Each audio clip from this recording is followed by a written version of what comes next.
നിങ്ങളുടെ favourite shows ഇനി ഒരിക്കലും മിസ്സാവില്ല. ഇപ്പോൾ C5 കാണും നിങ്ങളുടെ ഫേവറേറ്റ് ഷോ തികച്ചും സൗജന്യമായി. നിനക്കെന്താ ഭ്രാന്തുണ്ടോ? ഈ വീട്ടിൽ അങ്ങനെയൊക്കെ ആര് ചെയ്യാനാ? ആർക്കറിയാം? ഇതിനു മുൻപ് കെറ്റിൽ ഉപയോഗിച്ചത് ആരാണോ അവര് ചെയ്തു എന്ന് വിശ്വസിക്കല്ലേ തരുള്ളൂ. ഞാനൊരു കാര്യം എന്റെ അഭിപ്രായത്തിൽ ദോഷങ്ങൾ അതൊരു സത്യമാണ്. അതിനുള്ള പരിഹാരങ്ങളാണ്, അല്ലാതെ ഇങ്ങനെ പരസ്പരം കുറ്റപ്പെടുത്തല. പഴനി ആണ്ടവാ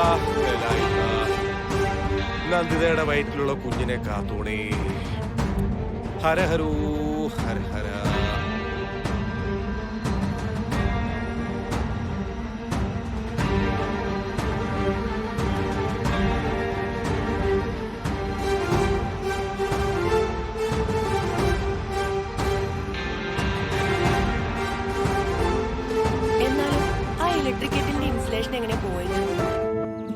അറിയില്ല സ്നേഹ, അന്ന് രാവിലെയും കൂടി ഞാൻ ആ കെറ്റില് വെള്ളം തിളപ്പിച്ചാന്നേ. അപ്പൊ അതിനൊരു കുഴപ്പമുണ്ടായിരുന്നില്ല. ഇനിയിപ്പോ ആരെങ്കിലും മനഃപൂർവ്വം ചെയ്തതാണോ? എന്തിന്? അങ്ങനെയൊക്കെ ചെയ്തിട്ട് ആർക്ക് എന്ത് കിട്ടാനാ? ഇത്തരം കുരുട്ടുബുദ്ധിയൊക്കെ ചെയ്തു വെക്കാനേ നിന്റെ അമ്മായിയമ്മ ഇത്തിരി കേമിയാ. ഹേയ്, നന്ദുവിന്റെ കാര്യത്തിൽ അനുരാധ അങ്ങനെയൊന്നും ചെയ്യുമെന്ന് എനിക്ക് തോന്നില്ല. അവളും അനുരാധ അടയൻ ചക്കരയാ. അതൊരു പക്ഷെ നിന്നെ ലക്ഷ്യം വെച്ച് ചെയ്തതാണെങ്കിലോ? അല്ല, അങ്ങനെ ആയിക്കൂടെ?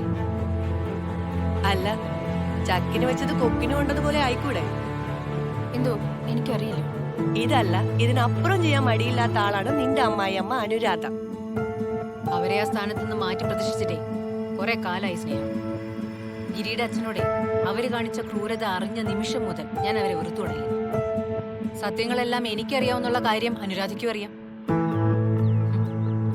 അറിഞ്ഞ സത്യങ്ങൾ ഞാൻ പുറത്തു പറയാതിരിക്കാൻ എന്റെ അനിയത്തിയെ അവരൊരു കരുവാക്കി. അനുരാധ എന്നെ ബ്ലാക്ക് മെയിൽ ചെയ്ത് നിർത്തിയിരിക്കുകയാണെന്ന് വേണം പറയാൻ. നന്ദിത അവരുടെ പക്ഷം ചേർന്നതോടെ നീ എന്തിനെങ്ങനെ പേടിക്കുന്നേ? നിനക്കറിയാവുന്ന സത്യങ്ങളെല്ലാം നീ ഗിരിയോട് തുറന്നു പറയണം. ഡോക്ടർ ഹാഷിം ഹുസൈൻ ഗിരിക്ക് കൊടുത്ത ഡയറി നഷ്ടപ്പെട്ടതാണ് എനിക്ക് പറ്റിയ ഏറ്റവും വലിയ അബദ്ധം. സത്യങ്ങൾ തുറന്നു പറയുമ്പോ തെളിവ് സഹിതം വേണ്ടേ പറയാൻ?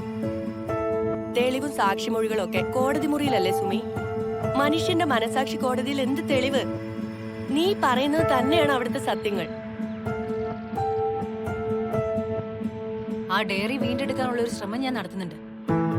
അത് കിട്ടിയ തെളിവ് സഹിതം സത്യങ്ങളെല്ലാം ഞാൻ ഗിരിയുടെ അടുത്ത് തുറന്നു പറയും. അത് കിട്ടിയില്ലെങ്കിലോ? കിട്ടിയില്ലെങ്കിലും എല്ലാം ഗിരിയോട് പറയണം. പക്ഷെ അതിനൊരു അവസരം വരണം. അതുവരെ ക്ഷമയോടെ ഞാൻ കാത്തിരിക്കും. എന്റെ മനസ്സിനെ ഇപ്പോൾ അലട്ടുന്നത് അതൊന്നും അല്ല സ്നേഹം. നന്ദുവിന് അടിക്കടി ഉണ്ടാവുന്ന ഈ അപകടങ്ങളെ അതെന്നെ വല്ലാതെ സങ്കടപ്പെടുത്തുന്നുണ്ട്. എന്റെ സുമി, നന്ദുവിന് നിന്നോടില്ലാത്ത സ്നേഹം നിനക്ക് എന്തിനാ അവളോട്? പക്വതയില്ലാതെ അവൾ എന്തെങ്കിലുമൊക്കെ കാണിച്ചു എന്ന് വെച്ച് എനിക്ക് തിരിച്ച് അവളുടെ അടുത്ത് അങ്ങനെ പെരുമാറാൻ പറ്റുമോ സ്നേഹം? ഒന്നുമില്ലെങ്കിൽ അവൾ എന്റെ കൂടപ്പിറപ്പല്ലേ? കൂടപ്പിറപ്പാണോ കൂടപ്പിറപ്പ്? ആ ചിന്ത അവൾക്ക് ഉണ്ടായിരുന്നെങ്കിൽ അവൾ നീ പറയുന്നത് കേട്ട് നിന്റെ കൂടെ നിന്നേനെ. ആരായിരുന്നു ശരിയെന്ന് കാലം അവക്ക് മനസ്സിലാക്കി കൊടുക്കും. അതുവരെ കാത്തിരിക്കാൻ തന്നെ എന്റെ തീരുമാനം. പക്ഷേ ഇപ്പൊ അവളുടെ ജീവിതത്തില് സംഭവിക്കുന്ന ദൈവാധീന കുറവിനെ എനിക്ക് എന്തെങ്കിലും പരിഹാരം കണ്ടെത്തിയേ പറ്റൂ. നല്ല മനസ്സുള്ളവരെയല്ലേ ദൈവം അനുഗ്രഹിക്കുള്ളൂ സുമി. ദുഷ്ടബുദ്ധിയായി നടക്കുന്നവർക്കേ എവിടുന്ന് ദൈവാനുഗ്രഹം കിട്ടാനാ? നീ വീണ്ടും വീണ്ടും അത് തന്നെ പറയാതെ സ്നേഹം. എന്റെ അനിയത്തെ എന്നോട് എന്ത് കാണിച്ചാലും എനിക്ക് അവളെ ഇങ്ങനെ തള്ളിക്കളയാനൊന്നും പറ്റില്ല. അങ്ങനെയാണെങ്കിൽ ഗർഭിണികൾക്ക് വിശേഷപ്പെട്ട ഒരു അമ്പലമുണ്ട് ഇവിടെ അടുത്ത് തന്നെയാ. ഒരു സന്താന ഗോപാലമൂർത്തി ക്ഷേത്രം. നീ നന്ദുവിനെയും കുട്ടി അവിടെ പോണം. എന്നിട്ട് അവൾക്കും അവളുടെ വയറ്റിൽ വളരുന്ന കുഞ്ഞിന്റെ രക്ഷയ്ക്ക് വേണ്ട ചില വഴിപാടുകളൊക്കെ ഉണ്ട്, അതൊക്കെ നടത്തണം. Thank you Sneha, thank you so much. ഞാൻ എന്തായാലും അവളെയും കൂട്ടി സന്താന ഗോപാല ക്ഷേത്രത്തിൽ പോകാനായിട്ട് തീരുമാനിച്ചു കഴിഞ്ഞു. എത്രയോ കാലം ഒരു കല്യാണം കഴിക്കുന്നതിനെ കുറിച്ച് ഞാൻ പറഞ്ഞപ്പോ ഇത് തന്നെയല്ല നീ പറഞ്ഞോണ്ടിരുന്നേ. എന്നിട്ടിപ്പോ എന്തായി? കല്യാണം കഴിച്ചു കഴിഞ്ഞപ്പോ നിനക്ക് എന്തു തോന്നുന്നു? കല്യാണം കഴിക്കാതിരുന്നെങ്കിലേ അതൊരു നഷ്ടമായി പോയെന്ന് നീ ഇപ്പൊ തിരിച്ചറിയുന്നില്ലേ? ഇല്ലെങ്കിലേ നീ ഇല്ലെന്ന് പറ.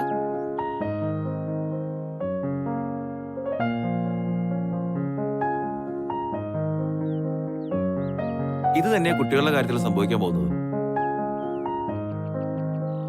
നിനക്ക് സുമിക്ക് കുഞ്ഞായ പിന്നെ നിന്റെ ലോകം തന്നെ അവരായി മാറും. അതെനിക്ക് ഉറപ്പാ. ഒക്കെ പോട്ടെ, ഒരു ദാമ്പത്യ ജീവിതമാകുമ്പോ നിന്റെ ആഗ്രഹങ്ങൾ മാത്രമല്ല സംരക്ഷിക്കപ്പെടേണ്ടത്, സുമിയുടെ ഭാഗത്തുനിന്നും കൂടി ചിന്തിക്കാനുള്ള കടമ നിനക്കുണ്ട് ഗിരി. അത് നീ മറക്കരുത്.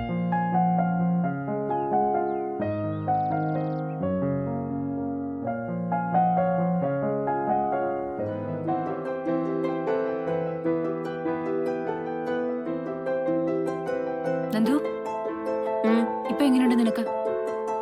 അസ്വസ്ഥതയൊന്നും തോന്നില്ലല്ലോ? ഇല്ല, കുഴപ്പമൊന്നുമില്ല. ഇലക്ട്രിക് സാധനങ്ങളെല്ലാം ഉപയോഗിക്കുമ്പോൾ നല്ല ശ്രദ്ധ വേണം.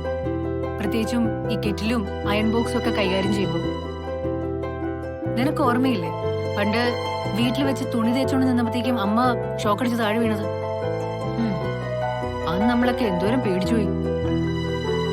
ശരിപ്പെടാതെ ഇത്തരം കാര്യങ്ങൾക്കൊന്നും നിൽക്കരുതെന്ന് അച്ഛൻ നമ്മളെ വഴക്ക് പറഞ്ഞുകൊണ്ടിരുന്ന നിനക്ക് ഓർമ്മയില്ലേ? ചേച്ചി ഈ പാതിരാത്രി നമ്മുടെ കുടുംബ പുരാണം പറയാൻ വന്നതാണോ ഇവിടെ? അതല്ല നന്ദു, എല്ലാ കാര്യങ്ങൾക്കും നിനക്ക് കുറച്ചുകൂടി ശ്രദ്ധ വേണമെന്ന് പറയാൻ വന്നതാ. അതെ, വേറൊരു കാര്യം കൂടെ പറയാനായിട്ടാ ഞാൻ വന്നത്. നിനക്ക് എന്തോ ഒരു ദൈവാധീന കുറവുണ്ടെന്നാ ഇവിടെ എല്ലാരും പറയുന്നത്. അതൊക്കെ ഉണ്ടെങ്കിലും ഇല്ലെങ്കിലും അമ്പലത്തിൽ പോകുന്നതും എന്തെങ്കിലും വഴിപാടുകളൊക്കെ ചെയ്യുന്നതും നല്ലതാ മോളെ. അമ്പ്യങ്ങള് പറഞ്ഞുകൊണ്ടായിരിക്കും ചേച്ചിക്ക് ഇപ്പൊ ഇങ്ങനൊരു തോന്നലല്ലേ? എനിക്കും നിതീഷ് ചേട്ടനും ജനിക്കാൻ പോകുന്ന കുഞ്ഞിന്റെ ദോഷം കൊണ്ടാണ് നിതീഷ് ചേട്ടന്റെ ജോലി പോയതെന്നും എനിക്ക് ഷോക്ക് അടിച്ചെന്നൊക്കെ ആ അമ്പ്യങ്ങള് പറഞ്ഞു നടക്കുന്നുണ്ടല്ലോ. അമ്പിയങ്കിള് പറയുന്നൊന്നും നീ കാര്യമായിട്ട് എടുക്കണ്ട. അങ്കിളിന് കുറച്ചു കാലമായിട്ട് ചില മാനസിക പ്രശ്നങ്ങളൊക്കെ ഉള്ളതാ. അന്നാ ശബരിമല യാത്രയോടെ സംഭവിച്ചത് അതൊക്കെ. അല്ലെങ്കിൽ തന്നെ വയറ്റിൽ കിടക്കുന്ന കുഞ്ഞെങ്ങനെ നമുക്കൊരു ദോഷാവുക? കുഞ്ഞുങ്ങള് ദൈവത്തിന്റെ പ്രതിരൂപമാണെന്നല്ലേ പറയാറ്. ഇതിപ്പോ അച്ഛമ്മ പറഞ്ഞ പോലെ എന്തേലും കണ്ണേറ് തട്ടിയതാവും. എന്റെ പൊന്നു ചേച്ചി, ഇതൊക്കെ വെറും അന്ധവിശ്വാസല്ലേ? ഇന്നത്തെ കാലത്ത് ഇതൊക്കെ ആര് വിശ്വസിക്കാനാ? അല്ല നന്ദു, ചില കാര്യങ്ങളിൽ സത്യമുണ്ട്, അതിൽ കുറച്ച് ശാസ്ത്രമുണ്ട്. നിനക്കിപ്പോ കൈവന്നിരിക്കുന്ന സൗഭാഗ്യങ്ങളില് ഒരുപാട് പേർക്ക് അസൂയ കാണില്ലേ? അതൊക്കെ ചിലപ്പോ ഒരു നെഗറ്റീവ് എനർജി ആയിട്ട് നമ്മളെ ബാധിക്കുമായിരിക്കും. ശരി, ഇതൊക്കെ ഉള്ളതായാലും ഇല്ലാത്തതായാലും നമുക്ക് റിസ്ക് എടുക്കാൻ പറ്റില്ലല്ലോ. നമ്മുടെ സമാധാനത്തിന് വേണ്ടിയെങ്കിലും നമ്മള് ചില പൂജയും വഴിപാടും ഒക്കെ നടത്തുന്നത് നല്ലതാ. മറ്റെന്തിന് ഫലം ഉണ്ടായില്ലെങ്കിലും പ്രാർത്ഥനയ്ക്ക് ഫലം ഉണ്ടാവും തന്നെയാണ് എന്റെ വിശ്വാസം. ഇന്നലെ നിന്റെ കാര്യം ഞാൻ സ്നേഹയുടെ അടുത്ത് സംസാരിച്ചായിരുന്നു. അപ്പോഴേക്കും അത് നാട് മൊത്തം കൊട്ടിഘോഷിച്ചോ? എന്തിനാ ചേച്ചി ഇവിടെ നടക്കുന്ന കാര്യങ്ങളൊക്കെ പലവരോടും പോയി പറഞ്ഞു നടക്കുന്നേ? ഡൗൺലോഡ് ചെയ്യൂ C5 ആപ്പ്. കാണൂ എല്ലാ എപ്പിസോഡുകളും സൗജന്യമായി.